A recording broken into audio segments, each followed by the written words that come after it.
I promise you and I guarantee you, when I show you what Oklahoma football has been doing, it's going to shock you. There's no ifs, ands, or buts about it.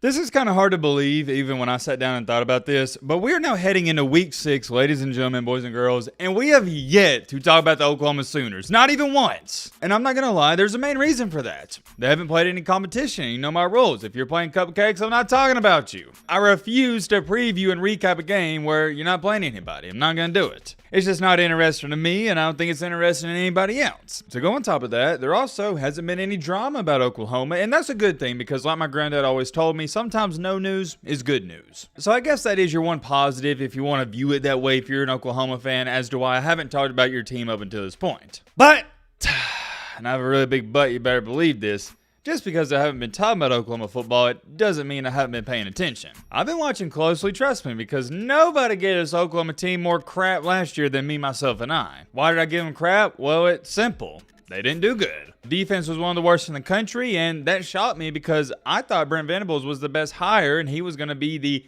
I guess you'd say, rookie of the year for head coaches. I was wrong about that, and I was extremely disappointed in how the defense played last year because it made me look dumb because I thought they were going to be good. I thought Brent Venables was going to flip around that Oklahoma defense in 1 year. Maybe I shouldn't have expected a turnaround that quickly, but that goes to show you how much I respect and how much I like BV. Because make no mistakes about it, I'm a Brent Venables fan. I like him way better than Dabo Swinney, and I'm glad he got out of Clemson. I just like what he's about. We'll get to him in just a second. In today's video, or in tonight's video, we got to talk about something Oklahoma is doing, and it is flat out unreal. It is so unreal, matter of fact, when I saw it, I dropped my mouth. I was like, wait a minute.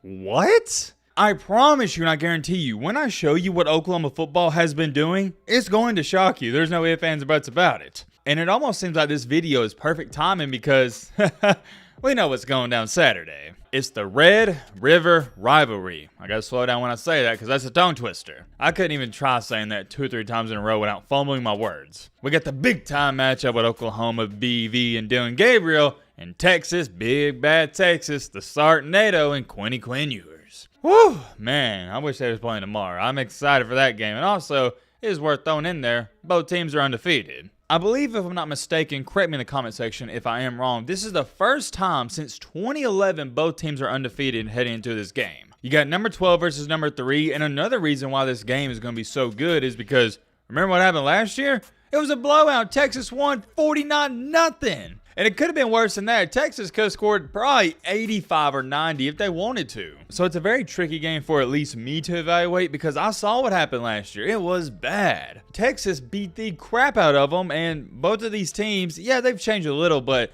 it's not like they've changed that much within the past year. Or have they?